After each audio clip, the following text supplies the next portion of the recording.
오늘 우리에게 주시는 하나님의 말씀 사도행전 1장 4절로 8절의 말씀 여러 곳을 있습니다. 사도행전 1장 4절로 8절 말씀 먼저 읽습니다. 사도와 함께 모이사 그들에게 분부하여 이르시되 예루살렘을 떠나지 말고 내게서 들은 바 아버지께서 약속하신 것을 기다리라. 요한은 물로 세례를 베풀었으나 너희는 맨날이 못되어 성령으로 세례를 받으리라 하셨느니라. 그들이 모였을 때 예수께 여쭈어 이르되 주께서 이스라엘 나라를 회복하심이 이때니까 하니 이르시되 때와 시기는 아버지께서 자기의 권한에 두셨으니 너희가 알 바 아니요 오직 성령이 너희에게 임하시면 너희가 권능을 받고 예루살렘과 온 유다와 사마리아와 땅 끝까지 이르러 내 증인이 되리라 하시니라.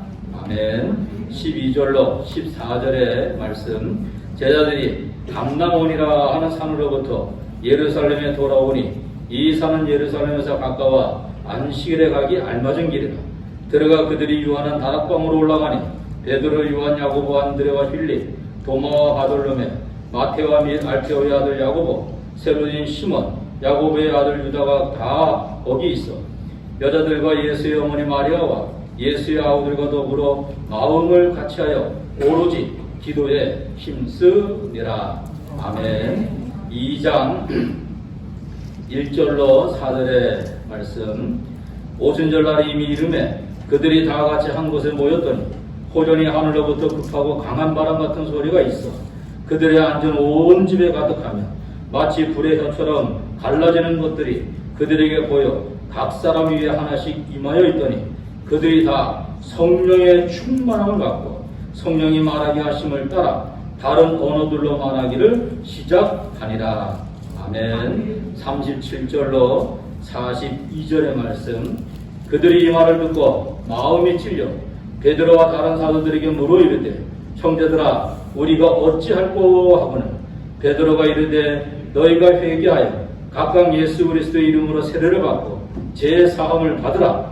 그리하면 성령의 선물을 받으리니 이 약속은 너희와 너희 자녀와 모든 먼데 사람 곧 주 우리 하나님이 얼마든지 부르시는 자들에게 하신 것이라 하고 또 여러 말로 확증하며 권하여 이르되 너희가 이 패역한 세대에서 구원을 받으라 하니 그 말을 받은 사람들은 세례를 받으며 이날의 신도의 수가 3,000이나 더하더라. 그들이 사도의 가르침을 받아 서로 교제하고 떡을 떼며 오로지 기도하기를 힘쓰니라. 아멘. 할렐루야. 우리가 너무나 잘 알고 또 사랑하는 우리 허도와 목사님 이렇게 신년 축복성에 강사 목사님으로 모시게 돼서 감사하고 이제 목사님 나오셔서 성령 세례가 주는 축복이다라는 말씀 전해주실 때 큰 은혜의 역사가 일어날 줄 믿습니다. 우리 하나님께 감사하는 마음으로 할렐루야라고 우리 서로 인사하겠습니다. 할렐루야. 할렐루야.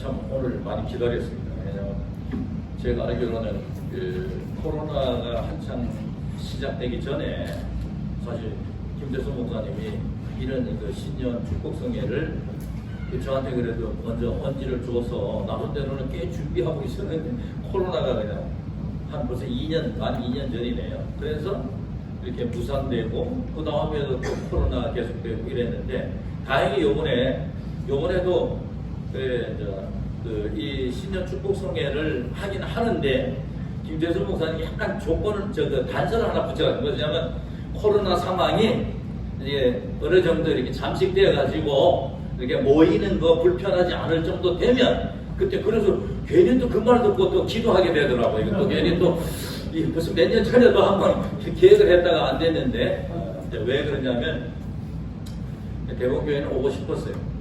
제가 제 이력에 보면 물론 이제 교수 생활을 오래 했지만 목회도 하고 기타 연구 생활도 하고 뭐 보직 생활도 여러 개 하고 그래서 쭉 이렇게 써오는 것 가운데 제 목회 경력에 이 교수 생활을 오래 한 사람들은 목회 경력이 굉장히 이제 부족하니까 목회 경력에 대봉성결교회 9개월간 내가 여기서 목회한 게 나와요.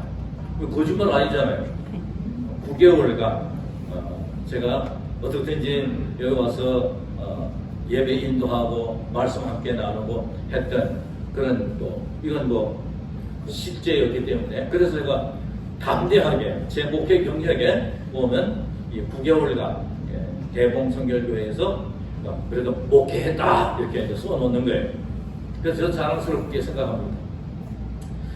사실 지내고 보면 이제 코로나 기간이라는 게 이게 우리가 흔히 이 코로나 이야기하지만 실제로 이 코로나를 이야기할 때에 두 가지 자꾸 잊어버리는 게 있어요. 하나는 뭐냐면 이게 팬데믹, 그리 말하면 전 세계적인 현상이다. 이건 어느 특별한 나라에 어느 특별한 사람들에게만 주어진 게 아니라 일단 살아있는 인간이라면 모두에게 하나의 공포를 주고 두려움을 주고 그 다음에 더 나아가서 우리가 평소에 하고 있던 모든 일상적인 것들을 다 한 번씩 이렇게 뒤집어 놓거나 흔들거나 하는 이런 상황들이에요. 그 후유증이 이게 상당히 오래 가는 거예요. 지금 우리는 어느 정도 이제 막 마스크만 벗으면은 이제 좀 살 것 같다. 이거 마스크만 벗어도 진짜 살 것 같죠. 그런데 사실은 마스크 벗고 나도 벗어야 될 게 엄청 많아요. 특별히 그 중에 하나가 뭐냐면 우리 신앙의 습관, 신앙의 열정, 이 모든 것들도 알게 모르게 벌써 이미 한 2년 전하고 지금하고는 뭔가 의식이 달라졌어요. 이거 좀 빠져도 괜찮네. 핑계 댈 것도 많네. 나만 그런 게 아니에요. 제가 학교에서 있잖아요. 제일 힘든 게 뭐냐면 갑자기 학생이 안 나와. 안 나오면은 물어볼 것도 없어. 그 학생이 아프든 아니면 어디 출타했든 교회 장례식이 있든 어떻든지 간에 이유는 여러 가지예요. 그 이유 여러 가지면 그 이유에 따라서 정상적으로 출석으로 인정해 줄 수 있는 게 학교에서 정해진 게 있어요. 이유가. 그걸 준비해서 제출해야지만 출석 인정되는데 이 코로나 기간 그거 없어. 그냥 학생이 문자 하나로 톡톡 교수님 제가 좀 몸이 안 좋아서 그러면 코로나구나 하고 알고 그냥 출석을 해줘야 돼. 한 2년 동안, 그러니까 3년, 거의 3년이죠? 3년 동안 출석률이 제일 좋은 때가 코로나 기간이에요. 거의 다 만출석이다. 아픈 게 오히려 아프다고 하면 되는 거야. 무조건 아프다고 한다. 그럼 뭐라고 그래요? 그래, 너 위해서 기도할게. 몸 잘 조리하고, 그 다음에 오거나, 아프다 그러면 제가 뭐라고 그래요? 오지 마. 오면 안 돼. 네 오면 안 돼. 너 때문에 다 그냥 이렇게 되는 거거든.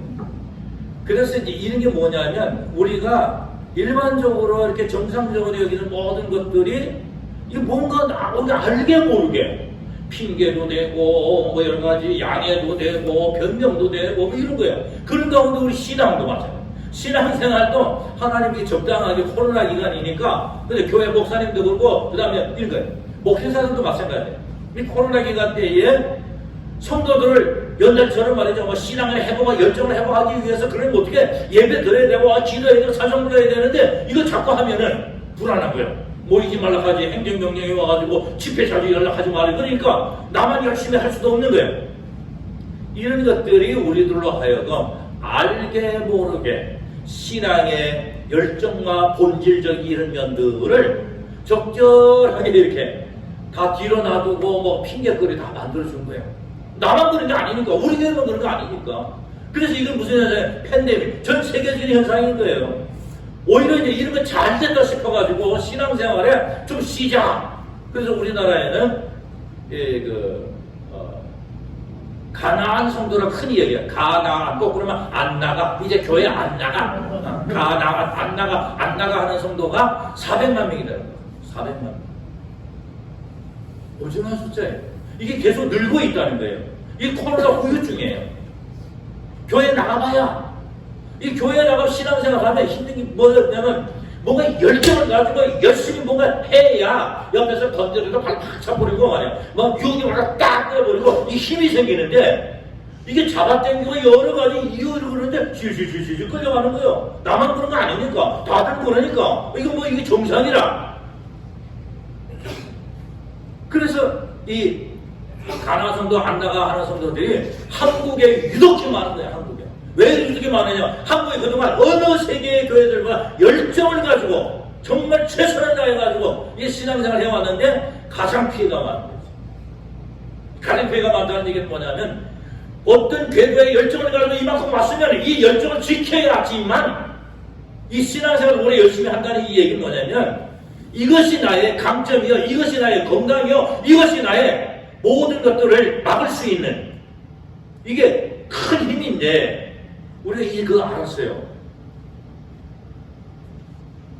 적게 모이고 적게 기도하고 적은 목소리를 찬송하고 이게 하는 게 뭐 그럴 수도 있지. 세계 교회들 가고 다른 교회들 가봐요. 점잖게 조용히 기도하고 찬송하고 그런단 말이에요. 그런데 우리는 열심히 해왔잖아.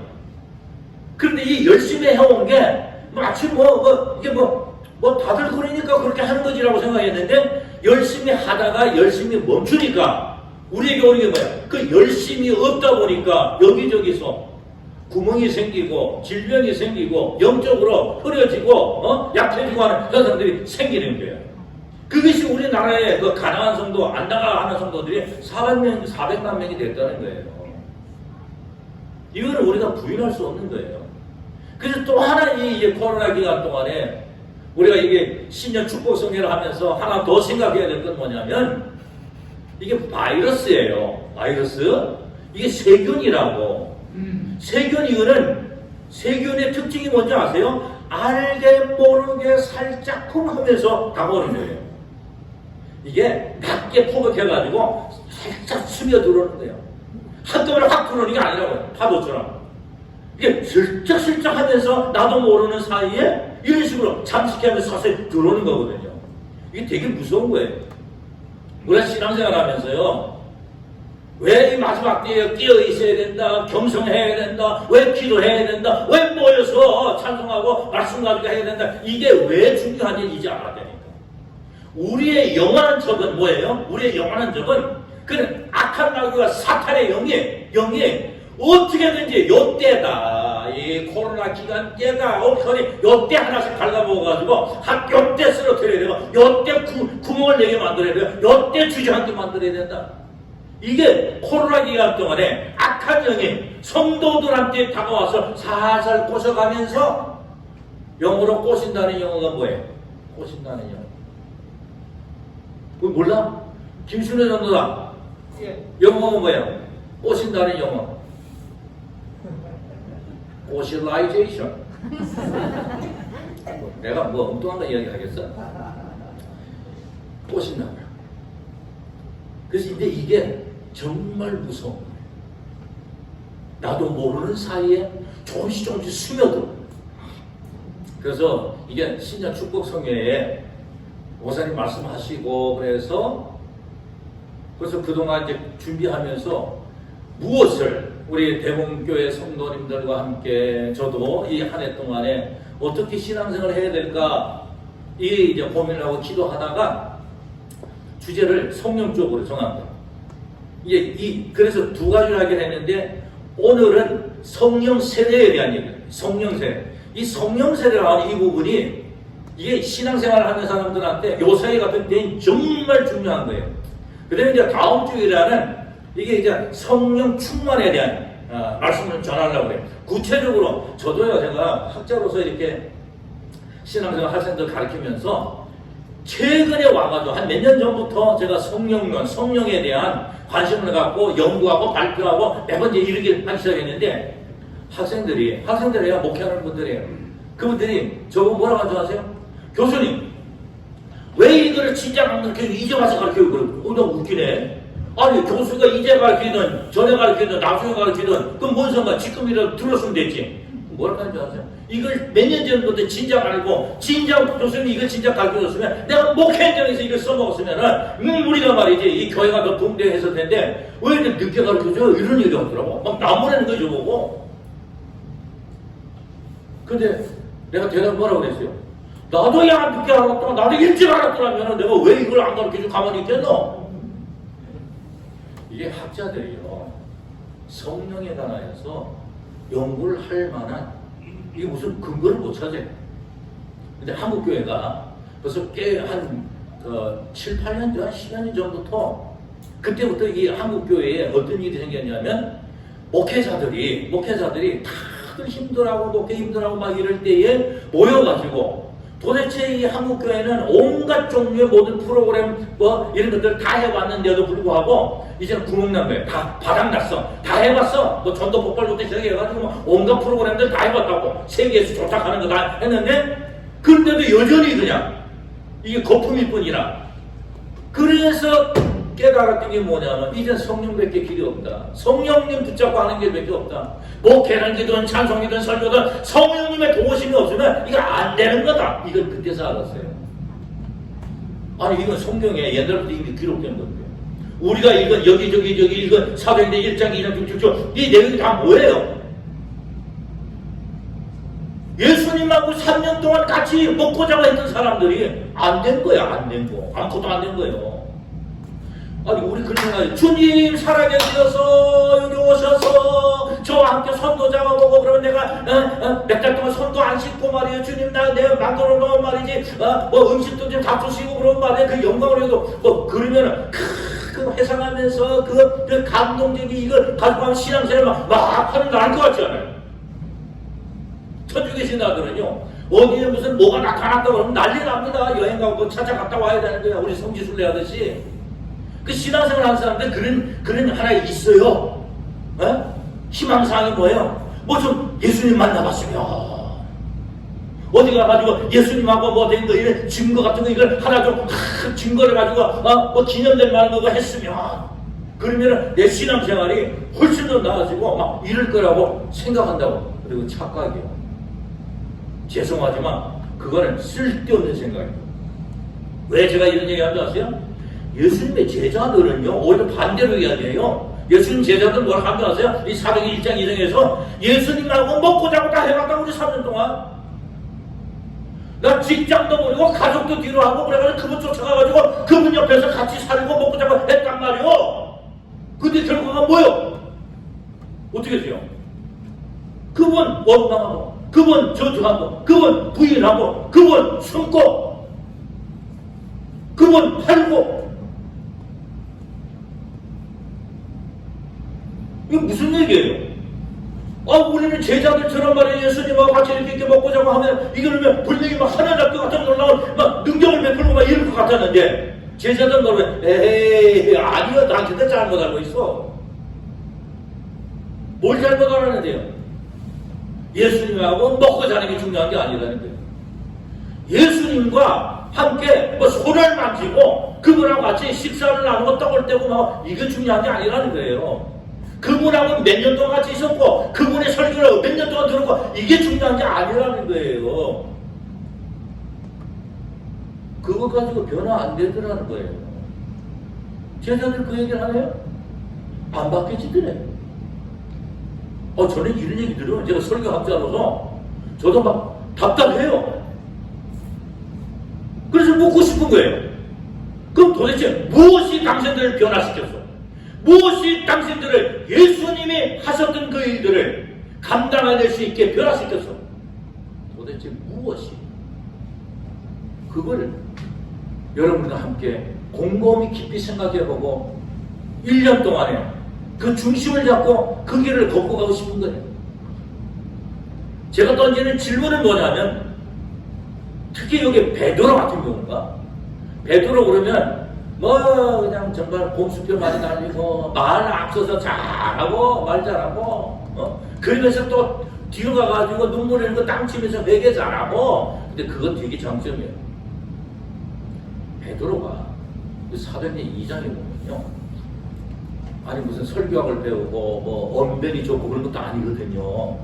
알잖아요. 그 출신이 뭔지.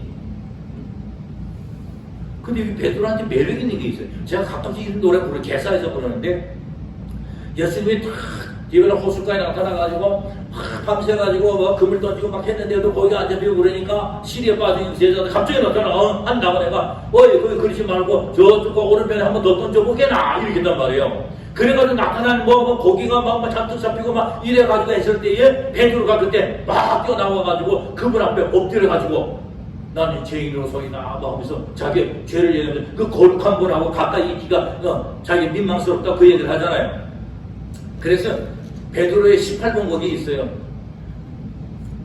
그대 앞 앞에만 서면 나는 왜 작아지는가. 그대 등 뒤에 서면 내 눈은 젖어드는데. 이게 베드로가 예수님 앞에 서가지고 그냥 그 거구가 말 그런데서 막 이게 살아왔던 이 어구 이런 친구가 그 예수님 그냥 딱 말씀 한마디에 기적 한 번에 아삭 들어가지고 쫄아들면서 주님 앞에 서면 왜 나는 자꾸 작아지는가. 그때 한 번만이 아니요. 얼마나 실수와 잘못이 많았는지 예수님 앞에만 서면 그냥 작아지는 거예요.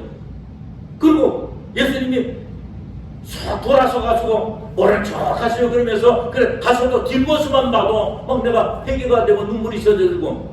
그래서 이렇게 내가 생각한 거예요. 베드로 18번 노래다. 김수미 씨의 노래. 여자애 있어요.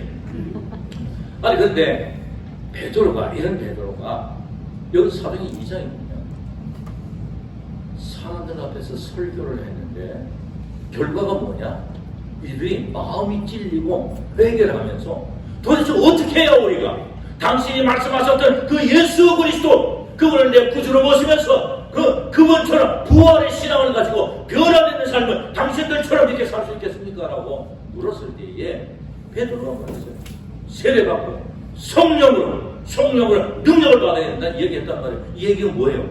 3,000명이 그날 세례를 받았는데 이게 한 번만 있고 더 이상 일어나지 않은 사건이 아니라 그 충격적인 대표적인 사건을 이야기한 거예요. 왜냐하면 초대교회에 뭐라고 그랬냐면 사도행전 맨 마지막에 가면 날마다 예수 믿는 사람들 더 했다고. 날마다. 근데 의문스러운 게 뭐예요? 초대교회에 전도 폭발이 있던 것도 아니요. 거기 무슨 뭐 기술이 있고 뭐 방법이 있고 누구 간증해가지고 이런 게 있었던 게 아니라니까요. 거기에 뭐가 새로운 게 있었던 게 아니라 제자들 안에서 뭔가 일어났어요. 안에서. 바깥에서 뭐가 주어진 게 아니라고요. 누가 그런 얘기 하더만 새해 새 출발? 어디서부터? 내가 새로워지지 않으면 새 출발을 새해 아니요. 내가 새로워지지 않았는데 뭐 날짜가 바뀌었다고 이게 새해예요? 매년 똑같은 거지. 나한테 달렸어요. 베드로에게는 새해요. 베드로에게는 새 출발이요. 베드로에게는 놀라운 역사가 일어나 3,000명이 회개하는 놀라운 역사가 일어나 새로운 역사요. 새로운 거예요. 근데 베드로가 이거 어떻게 이렇게 만들었을까요? 딴 거는 성경이 전혀 이야기를 못해요. 베드로도 자기도 잘 몰라요. 근데 우리가 성경을 보고 하나 아는 거 있어요. 뭐예요? 베드로가 회개했다. 회개했다. 어디에 회개했다는 말이 있는데요. 베드로의 설교가 많은 사람들을 회개로 이끌어내면서 새로운 변화를 일으키게 만들었던 가장 큰 이유가 뭐냐면 자기 얘기합니다. 자기 얘기. 자기 실수 허물. 자기가 어떻게 돼서 이렇게 바꿔지게 됐는지에 대한 얘기를 한 거예요. 나 같은 사람도 이렇게 됐습니다. 그 얘기를 한 거예요. 그 근거가 어디 나오냐면 우리가 사도행전 1장에 가면 예수님이 부활하시고 난 뒤에 하나님께서 예수님한테 너 40일 기간 준다. 40일. 그동안에 네 할 일 다 하고 돌아왔나? 이렇게 된 거예요.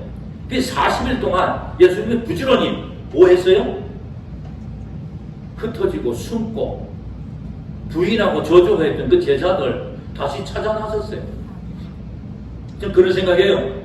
예수님이 부활하신 이 놀라운 이 영광스러운 인문 가지고 이 능력을 가지고 말이죠. 다시 사람들 새롭게 불러 모아가지고 막 했으면은 가끔 가다가 왜 예수님은 한때 기적을 일으키고 사람 살리고 놀라운 일을 해가지고 그럴 때마다 크게 가지고 쎄쎄 막 스승님 저도 가르쳐주시고 저도 제자로 삼아주십시오 이런 사람들 꽤 많았을 텐데 더 이상 안 뽑았어요. 12명 그거 지질지질지질 한 사람들인데 그거 실수 허물 얼마나 많아. 예수님 가끔씩 그에게 이 못난 녀석들아 하는 얘기를 막 욕을 하다시피 하는데 그 얘기만 아이고 요만한 믿음도 없는 건데 믿음이 없다는 얘기가 예수님의 제자로서 3년 동안 같이 쫓아다니면 믿음이 요만큼도 없다는 얘기는 시욕의 욕이에요. 아니 어떻게 해서 그래. 예수님하고 같이 한솥밥 먹고 3년 동안 보고 두고 다 했는데 왜 믿음이 요만큼도 없느냐고 그래. 그러면 예수님이 행하는 걸 하나도 못하는 거야. 근데 나중에 이거 행한 게 뭐예요? 어떻게 했느냐 이거죠. 베드로는 이게 설교에 내용이 딴거 있는 거 아니에요. 자기가 과거에 무슨 일을 하고 무슨 일 저질렀고 이래가지고 이랬는데 자기가 갑자기 변화된 사건을 이야기한 거예요.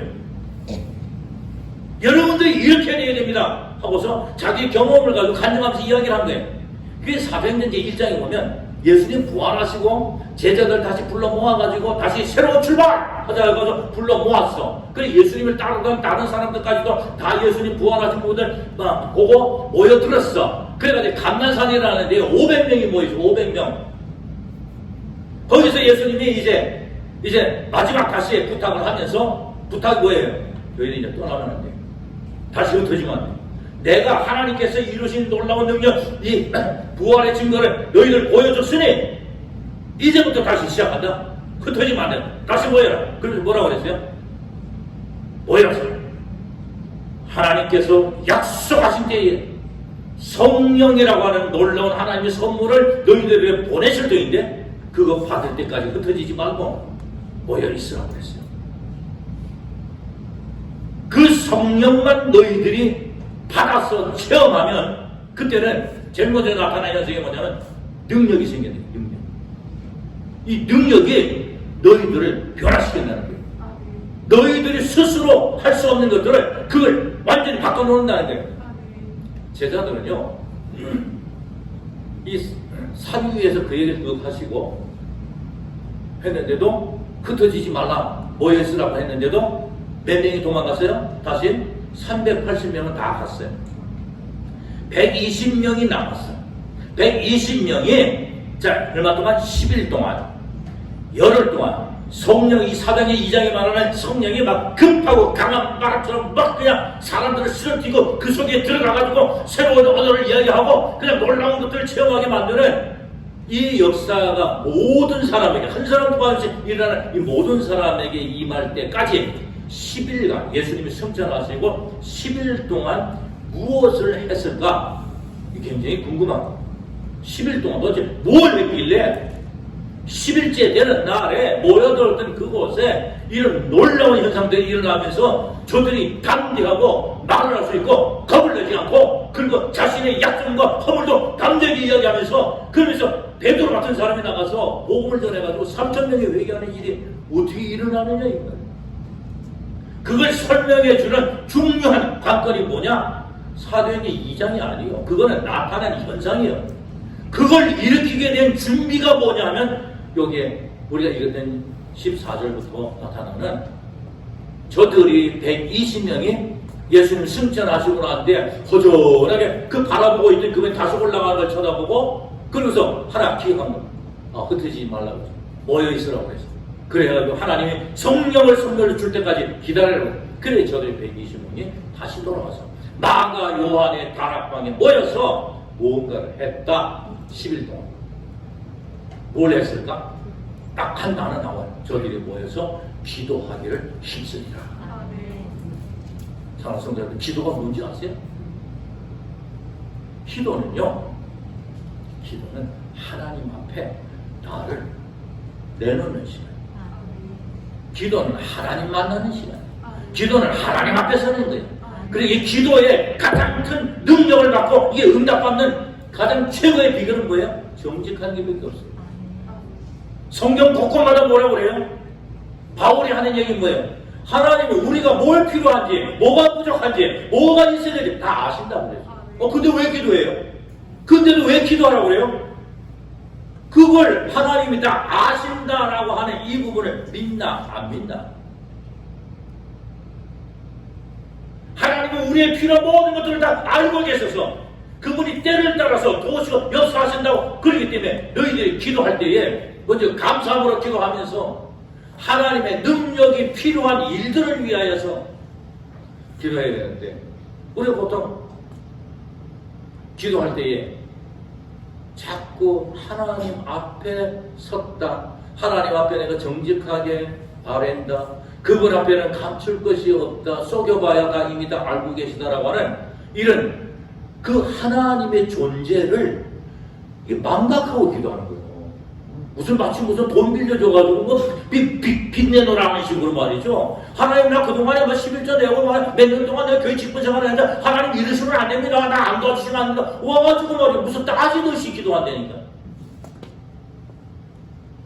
기도하는 바른 자세는 회개하는 거예요. 회개. 이 생각이 보세요. 만일에 기도라는 게 없다고 생각하세요. 저 같은 사람은요. 우리 김태선 목사님이고 설교라는 사역에 만약에 교회 없다고 그러면 야 이거 무슨 재미로 사나? 근데 많은 그 목사님들이 설교가 제일 힘들다 해요. 사실이에요. 설교가 제일 힘든데 설교 없으면 목회 재미없어요. 설교 때문에 말씀을 펼쳐야 되고 설교 준비를 제대로 해야 되기 때문에 그래서 내 자신을 돌이켜보고 엎드려서 회개하고 하나님 말씀 앞에서 정직한 마음을 가지고 이 영성훈련이에요. 힘들고 어려운 것 때문에 우리가 살아있는 거예요. 하나님과의 관계가 아직도 유지되는 거예요. 그것 때문에 하나님을 놓칠 수가 없는 거예요.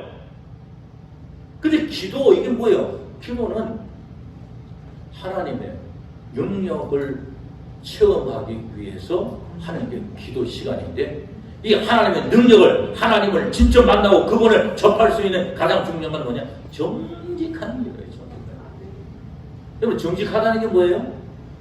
하나님 앞에 정직하다는 건 회개하는 거예요. 자 그래서 제 얘기를 한번 해볼게요. 저도 이 얘기 참 부끄러운 얘기예요. 나 이거 뭐 내가 의도하고 하고 싶은 거 아닌데 자꾸 어떤 한 양반 때문에 내 이야기를 하게 되네요. 그래서 제가 제 밑에서 이제 공부해가지고 박사학위 받고 뭐 석사학위 논문 받고 논문을 통과하고 학위 받은 사람이 30명이에요.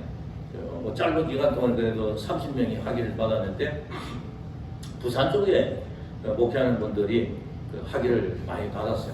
그래서 한 번은 그 부산에 계신 그 제자들이 저희 부부를 좀 오라고 해가지고 그래가지고 뭐 자기들 대접하겠다고 해서 이제 식사도 하고 그다음에 이제 커피 그 카페에 들어가가지고 이런저런 얘기하는데 그때 그 부산 장신대에 있는 차명호 교수라고 제 후배입니다만은 그 차명호 교수 미국에서 같이 공부했던 교수인데 그 양반이 이제 주로 외부 심사위원으로 제가 자주 불러요. 왜냐면 저하고 코드도 맞고 상당히 도움을 많이 줘요. 학생들 그 심사하는데 열심히 해주고 그래서 그래 그분도 좀 모시자 해서 그분 모셔가지고 같이 이제 식사하고 이제 커피를 나눌 때에 뭐 이런저런 얘기하고 이렇게 모여 앉아가지고 한 12명이 이렇게 앉아 있는데 근데 갑자기 이제 그 최 교수가 뭐라고 그랬냐면 여러분들 여러분들 스승의 이제 허 교수님의 좀 이제 좀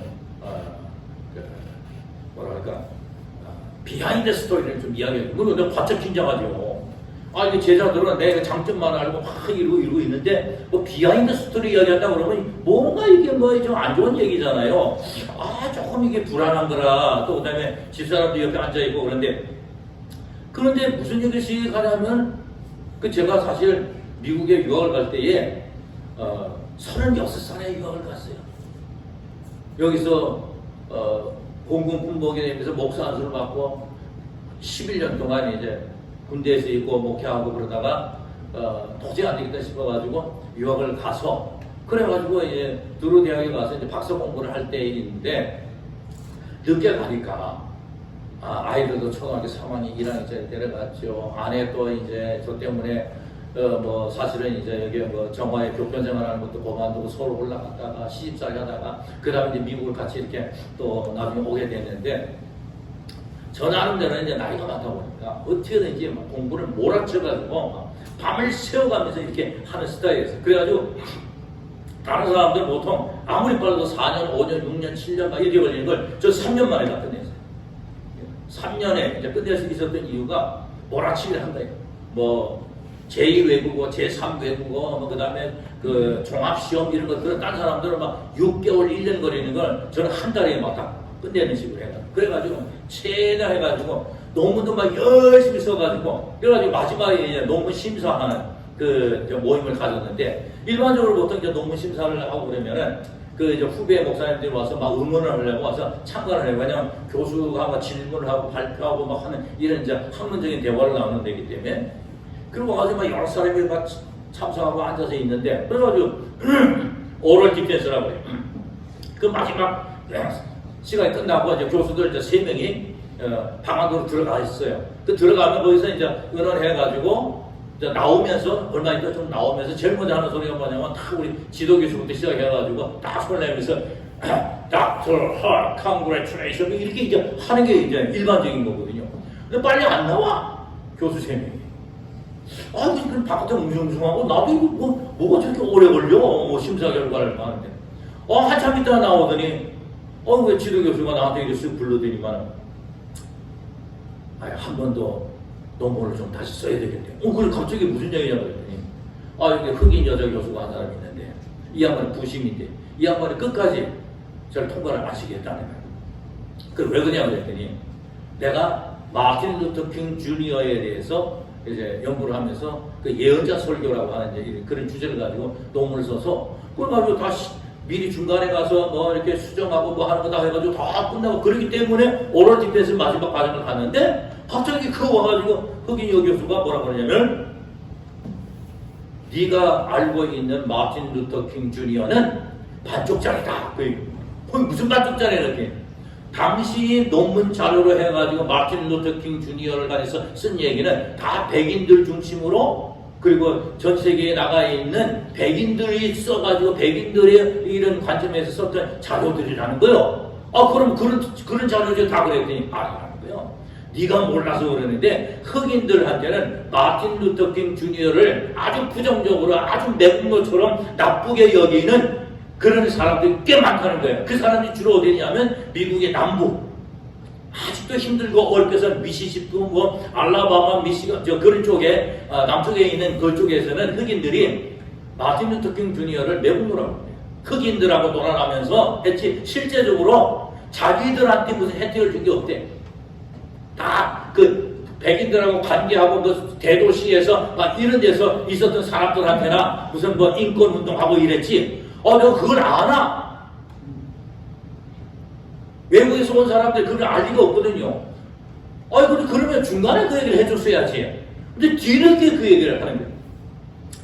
그래서 제 생각에, 이거를 싸워야 되나 말아야 되나 그런데, 이게 그 주장에 올리기 시작하는데, 이게 무슨 변명을 하기도 그렇고, 시간이 있어야 되는데, 그것도 교수 입장이고 막 이러니까, 그래서 지도 교수가 자기도 항변을 하고 있는데, 워낙 강하게 나와요. 그래가지고 결과는 뭐예요?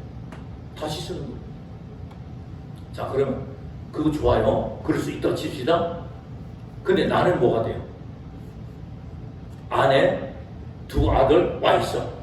우리 아빠 열심히 해가지고 막 밤새가지고 공부하는 다 아니까 그래가지고서 3년 만에 끝내는 이 놀라운 막 이런 일들이 이제 일어날 거다라고 생각하고 나도 막 굉장히 자존감이 높이고 막 이런 게 있는데 그거 무너지고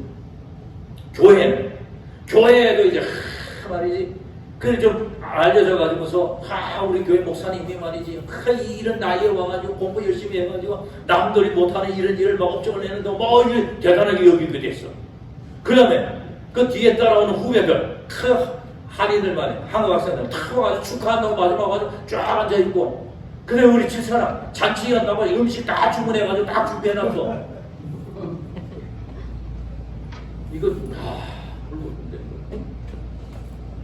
제가 시간이 없어서 이게 끝내지만 이게 그 한순간순간을 막 그냥 억울하고 답답하고 이게 말로 할 수 없는 이거 진짜 한국 같았으면은 교수하고 막 멱살을 잡고 막 따지면 항의라도 할 수 있는데 이게 내가 이 양반에 가는 주장들에 대들 수 있는 하나도 근거가 없어. 나는 세계적으로 알려진 이 자료만 가지고 연구를 한 건데 다른 게 있다는데 그걸 안 봤다는 거예요. 그걸 왜 나한테 그걸 이야기 안 해주냐고 했더니 그건 네가 알아서 해야 되는 거라는 거야. 억울한데 그래가지고 끝나고 이게 나오는데 나는 근데 이거 빨리 잊어버렸어요. 내가 뭐냐면 이걸 기억하면 나한테 상처가 되기 때문에 이걸 왜 기억해요? 나한테 이런 하나의 오점일 수 있는 건데 근데 그 차 교수가 이런 얘기를 우리 제자들 앞에서 우리 제자들이 나를 얼마나 그냥 존경하고 대단한 교수를 여기고 있는데 그 앞에서 그걸 깽판 내듯이 얘기를 해버린 거예요. 그 다들 그냥 오 이렇게 돼버린 거죠. 나는 그 얘기 들으면서 이거 말이지 이거 왜 이런 얘기를 자꾸 하나 하는지 생각을 하고 있었어요. 근데 그 다음 얘기가 다른 게. 그래가지고 이 양반이 또 만나가지고 또 그 얘기를 하는데, 내가 뭐라고 말도 못하고 창피하고 막 이러니까 그냥 씩 나간 거예요. 사람 보기도 힘들고 막 이래가지고. 그러니까 그 뒷모습을 봤대. 해가지고 완전 폐잔병이 돼가지고 그냥 막 날보기듯이 막 대단하게 막 다른 사람보다 일찍 뭐 해가지고 다 끝내가지고 막 이래가지고 대단한 존재로 여기고 막 이러고 있었는데, 다들 비결이 뭐냐 나한테 배우고 싶다고 막 물어보고 있는데 그 판에서 안 돼가지고 터들하면서 걸어나가는 모습을 봤다는 거예요. 다들 그걸 보는데 아무 얘기도 못한 거지. 내가 나한테 미안해가지고 나도 아무 말 하기 싫었고. 자, 그런데 그들의 관심은 뭔지 아세요? 주일날 교회를 갔을까? 교회 무슨 낯으로 성도들한테 어떻게 내가 갔을까? 그 다음에 가서 설교를 했는가?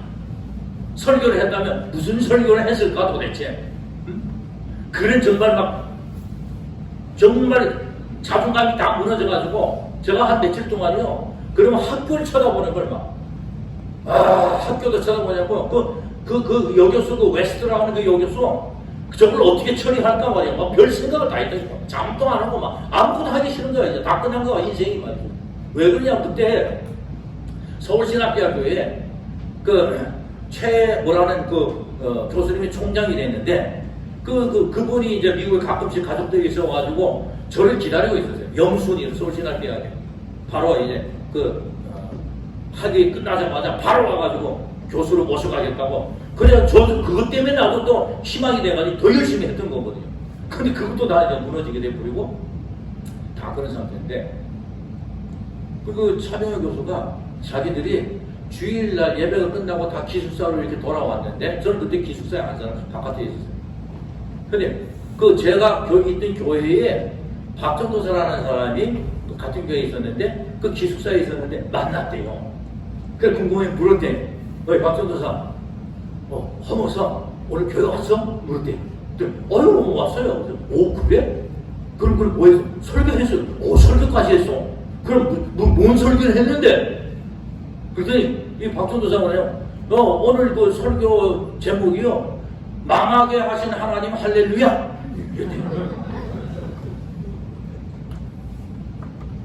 그래, 차명희 교수 이 양반이 그 말을 듣고 그냥 멍 해버렸대. 그리고 그 얘기를 들었던 사람들이, 야, 이게 도대체 허둥하는 사람은 어떤 사람이냐? 아니, 그렇게 완전히 그냥 땅바닥에 이렇게 돼가지고 참 얼굴 들고 말이야, 창피해가지고, 그럴 수 없는, 생전 이런 일이 없었던 그런 일을 당해놓고, 그러면서 어떻게 뽀짝씩 해가지고 주일날에 가서 성도들 앞에 가가지고 말이지, 뭐 어떻게 할 건가, 이 생각 자기들을 한번 대입시켜봤대요.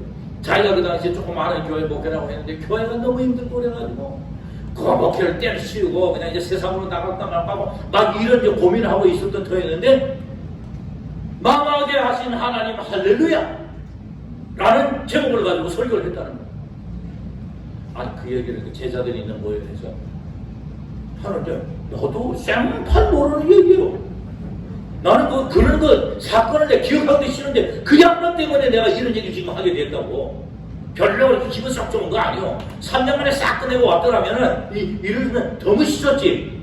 그런데 이분이 하는 얘기를 통해서 내가 다시 벌써 상당히 오래전에, 몇십 년 전에 얘기지만 나도 다시 은혜를 받는 거예요.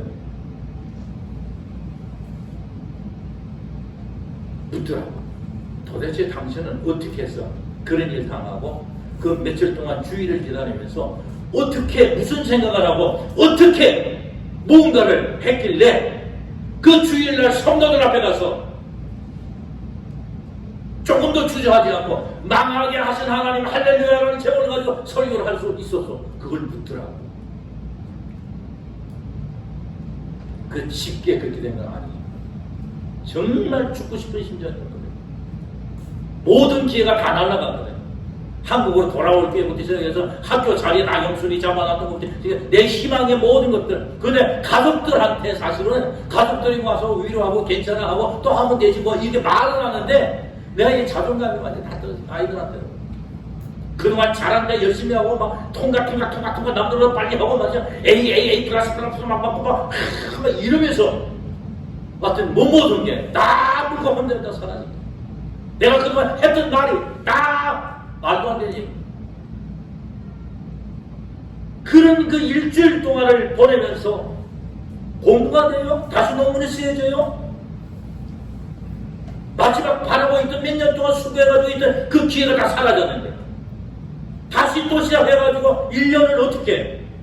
그리고 다른 제목으로 다시 어떻게 논문을 시작해가지고 그 교수가 있는 한에는 나도 지금 이게 이해가 안 가는 게 아니 내가 도대체 그때 어떻게 했길래 그런 설교를. 근데 나는 그때 처음으로 학문적인 이 자랑거리를 통해 가지고 내가 얼마나 잘못됐는가를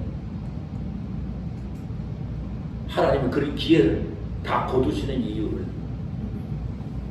그리고 내가 뭐가 대단하게 뭔가 뭐 대단하게 해서 내가 남들보다 일찍 뭘 했다는 이런 얘기를 아예 말조차 못하도록 내 노력, 내 지식, 내 방법 가지고 열심히 해왔던 이 모든 것들, 이게 얼마나 아무것도 아닌 거를 저는 한마디로 다 그 사건 이후로 겸손 해줄 수밖에 없었어요. 그 무엇도 자랑할 만한 게 다 사라져. 그 하나의 사건 때문에, 마지막 그 사건 하나 때문에 그동안 내가 해왔던 모든 게 다 이게 믿을 수 없는 게 됩니다. 정말 비참한 시간을 보냈어요. 근데 여러분들한테 지금 내놓을 수 있는 건 딱 하나예요. 그때 그 사건 때문에 저는 지금도 그래요. 학생들 유학을 가거나 나와서 공부를 하는 사람들한테 제 아내가 가끔씩 그래. 당신 뭐 그렇게 힘들게 어렵게 배워가지고 지금도 열심히 뭐 만들어가지고 했는데 왜 그 무상으로 막 나눠주고 막 일부러 더 가르쳐주고 막 그러냐 이게. 저한테 사람들이 전공을 바꿔가지고 저한테 자주 와요. 왜 그러냐? 소문이 그렇게 났대요. 저 허 교수 밑에 가면 빨리 해가지고 학위를 받을 수 있을 뿐만 아니라 허 교수는 밤이 새벽 1시고 2시고 몇 시라도 학생들 의문 나고들은 바로 잠을 자다가 띵동하면 일어나가지고 자를 찾아가지고 논문 쓰면 가르쳐주고 여름방학 겨울방학 없이 항상 학생들 모아가지고 논문 지도하고 그 가르치는 방법 가르쳐주고 이렇게 한다고 소문이 났거든요. 지금도 그렇게 하고 있어요. 지금도 겨울방학에. 그 어떻게 보면 뭐 때문에 그러냐, 뭐 때문에. 학생들이 자기들이 해야 되는데 나는 나한테 도움을 바라고 그리고 내가 도움을 줄 수 있는 것이 있다고 친다면 나는 하나도 남김없이 다 쏟아부어줘요. 내일처럼 밤새가지고 미국 가가지고 있으면서도 저는 밤을 새워가면서 컴퓨터를 가지고 그 학생들을 돕기 위해서 자료를 찾아가지고 보내고 해요. 이게 뭐냐면 난 내가 그냥 받은 거예요. 얻은 거예요. 그리고 하나님 그래도 건강 주시고 이런 일을 해서 남들을 도울 수 있게 만드시고 그리고 또 그런 사람들 붙여주셔서 내가 그래도 뭔가 이렇게 사역을 할 수 있도록 하나님 역사하시기 때문에 너무 고마운 거예요. 감사한 거예요. 이렇게 생각할 수 있죠. 교수들이 저보고 그래요. 다른 교수들. 뭐 때문에 그렇게까지 해주냐고 그래요. 뭐 때문에 학생들한테 그렇게까지 막 가서 막 그냥 해주고 왜 그러냐고 그래요. 그분들 이해 못해요. 나는 그렇게 할 수밖에 없어요. 내가 그 사건 때문에. 자, 다시 돌아와서 이 10일 동안 이 제자들이 120명이 날마다 모여가지고 무엇을 했을까? 사랑하는 성도 여러분, 성령은 하나님의 성령이 왜 우리들한테 필요한가? 왜 하나님이 좌절과 그 다음에 부인, 그 다음에 거짓과 그 다음에 모든 그 정말 그 밑바닥까지 다 떨어져 내려가가지고 숨고 하고 있던 그런 제자들, 그 제자들을 살리는 방법. 예수님이 3년 동안 아무리 보여주고 다 같이 있으면서 생활하면서 해줘도 안 되는 그들을 이제 예수님이 떠나고 예수님이 계셨을 때 예수님이 다 맡아서 했어요. 제자들 안 되면 예수님께 다 돌려보내면 돼요. 예수님이 다 마지막에 해결해줘요. 그렇게 왔어요. 근데 이제는 예수님 떠난 거예요. 안 계신 거예요. 이제 제자들이 알아서 해야 돼요. 이거 큰일 났어요. 어떡하면 돼요? 하나님의 계획은 뭐예요? 예수님을 대신하는 분을 보내는 거예요. 근데 예수님보다 어쩌면은 예수님과는 다른 방식으로 눈에 보이지 않아도 들리지 않아도 언제든지 24시간 밤 새워가지고 매 순간마다 도움을 요청하면 도와주시는 분으로서 하나님의 그런 불을 우리에게 붙여주시겠다고 계획한 거예요. 근데 이것을 이분의 놀라운 성령님의 놀라운 능력과 그분이 하시는 일들은 이미 예수 그리스도를 통해서 검증됐어요. 예수님이 힘들고 어려울 때에 그리고 또한 영적으로 피곤해질 때마다 조용히 기도하면서 말씀을 가지고 묵상하면서 이 성령의 도움을 간구하고 그래 성령과 더불어가지고 놀라운 기적과 놀라운 일들을 해내는 거예요. 그래서 예수님은 요한복음에 가가지고는 이제 마지막 떠날 때쯤 되니까 자꾸 성령에 대한 얘기를 해요. 요한복음에서 내 떠나지만 걱정하지 마라. 나보다도 더 크시니 나보다 더 능력 있는 분 하나님이 보내주셔서 너희들 보화가 되지 않게 할 거다. 보혜사 성령이라고 그랬어요. 너희들이 힘들고 어려울 때마다 그분이 도와줄 거다. 근데 그분이 어떻게 도와주느냐? 그분 성령이 가장 잘 도와주는 것 하나가 뭐였느냐면 이 10일 동안 이 제자들이 모여가지고 우리 어떻게 해요? 하나님 예수님 떠나고 안 계세요? 우리 이제 어떻게 해요? 이럴 때에 성령이 하신 건 뭐예요? 너희들 먼저 회개하라. 그동안 주님 앞에 어떻게 했는지 회개하라. 한마디로 말하면 뭐예요? 제가 지금 하고 싶은 얘기는 제자가 예수의 제자에서 이제 성령님의 사도가 되라 이 얘기를 하고 싶어요. 베드로가 그걸 알고요. 가룟유다 대신 제자 한 사람을 뽑을 때 자기들과 같은 기준의 제자를 뽑지 않고 뭐라고 하냐면 예수 그리스도의 부활을 증언할 자를 사도로 뽑자고 했어요. 이게 굉장히 중요한 말이에요. 사도, 제자와 사도는 달라요. 같은 사람들이지만 제자였을 때와 사도로 변화됐을 때는 다른 거예요. 거기에 어떤 변화냐면 성령과 더불어서 사역하는 사람은 사도예요. 이 성령의 놀라운 역사가 결과적으로 뭘 만들어내기 위한 거냐면 예수의 부활 신앙을 가지고 살게 만드는 거예요. 부활이 이게 변화예요. 예수의 부활과 같은 게 이게 부활을 체험하고 이 부활의 믿음을 갖고 사는 게 이게 변화예요. 제자들한테 그게 없었어요. 고난과 십자가 죽음의 신앙만 가지고 있었지. 그러니까 그걸 두려워하고 피하고 그걸 받아들이지 않았던 거예요. 근데 예수의 부활을 경험하고 예수님의 부활을 직접 만난 이때에는 이제는 할 수 있다. 우리로 할 수 있다 라고 해서 흩어지지 않고 모였던 거예요. 비록 예수님 안 계시지만 그 약속 하나 믿고 예수님보다 더 놀랍고 크신 능력을 베푸는 예수님 그 얘기했어요. 그분이 오시면 내가 한 일보다 더 큰 일 해낼 수 있다. 예수님이 뭐라고 하냐면 그 성령은 오시면 내가 그동안 너희들한테 보여주고 너희들에게 말하고 가르치고 했던 그것이 뭘 의미하는지를 그 말씀이 능력이 될 수 있도록 너희를 변화시키는 일을 만드신다고 그랬어요. 성령은 진리의 이름이에요. 이 성령이 그동안 우리가 해왔던 거 이것을 새롭게 느끼고 받아들이도록 이 성령이 우리가 하고 있던 것에 이 잘못된 것들을 이걸 고치게 만드는 거예요.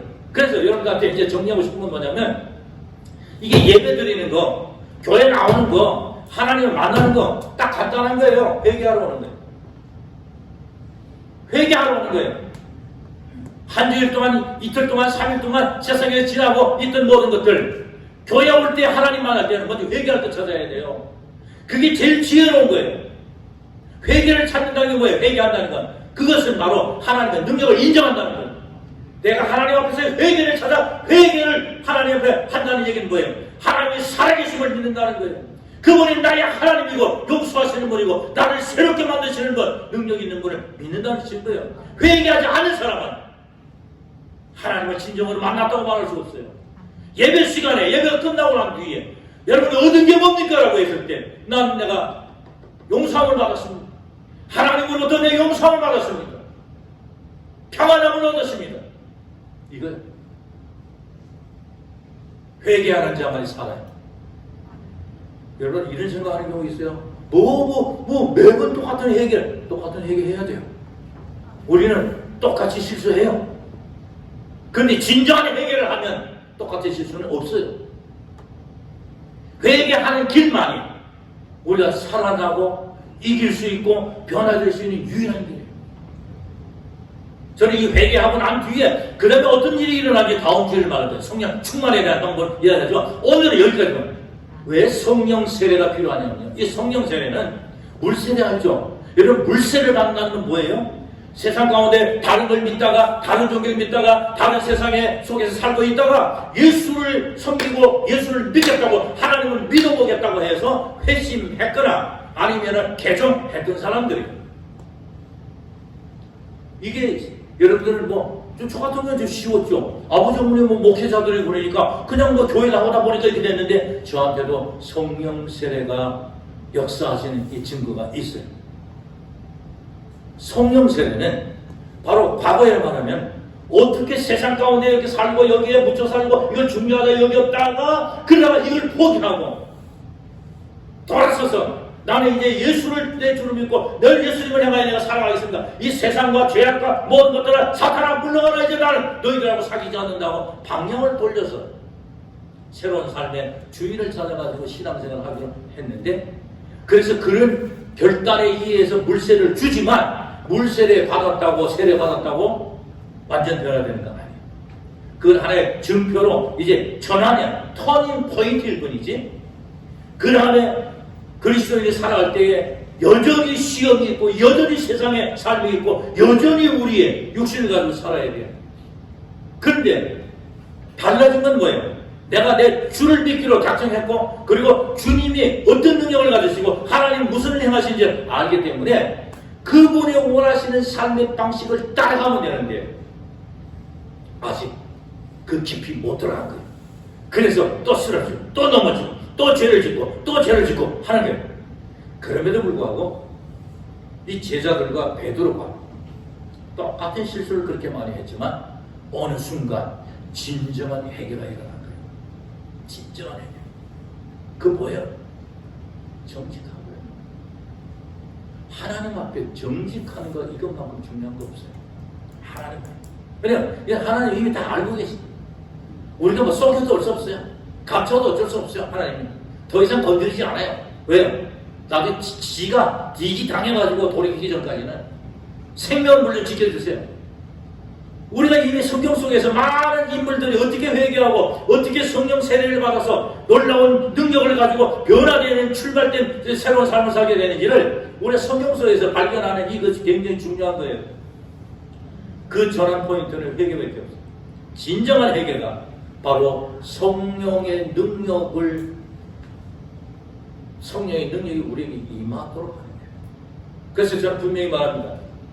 이 120명이 10일 동안 저들이 시간 날 때마다 모여가지고 뭐냐면 기도에 전혀 힘쓴다고 그랬어요. 기도가 뭐예요?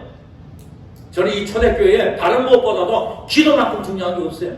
저는 장신대에 서울 장신대에 그 교수가 한 번에 경주에 와가지고 자기들 장로교회 통합식에 무슨 예배 무슨 갱신 이런 그래서 발표하고 그러는데 제가 대구에 있다 보니까 계명대에 있다 보니까 저보고 와서 논차를 해달라고 그래가지고 갔어요. 사도행전 2장을 가지고 예배 갱신에 관한 이렇게 하는데 제가 쭉 읽어보고 또 하는데 이게 뭐가 하나가 빠진 거예요. 요한 칼빈에 대해서 막 이렇게 이야기를 장로교에서 했는데 보니까 요한 칼빈이 주장한 가운데 하나가 뭐냐면 기도가 굉장히 중요한 건데 이 사도행전 2장에 보면요. 물론 성만찬도 있고 설교도 있고 가르침도 있고 교제도 있고 봉사도 있고 나눔도 있고 다 있는데 여기 기도가 사실은 이게 제일 처음이거든요. 기도 없이는 안 일어나는 거예요. 기도부터 먼저 있어야 되는 거예요. 왜냐면 기도가 하나님 만나는 거기 때문에 하나님의 능력을 제대로 체험하는 시간이 이 회개할 때예요. 회개할 때. 기도는 회개하는 시간이에요. 기도가 회개하는 시간이 될 때 하나님을 진정으로 만나는 경험이에요. 이런 기도가 있을 때 변화가 일어나는 거예요. 이런 기도가 있을 때. 자, 정리합시다. 사랑하는 성도 여러분, 이게 한 해 동안 우리가 많은 계획 가지고 결단하잖아요. 그런데 아주 쉬운 데서 출발하셔야 돼요. 회개부터 하셔야 돼요. 그래서 교회 오시면 회개할 거리 없어요? 없으면 하나님, 나 회개할 것 좀 기억나게 해주세요 라고 기도하세요.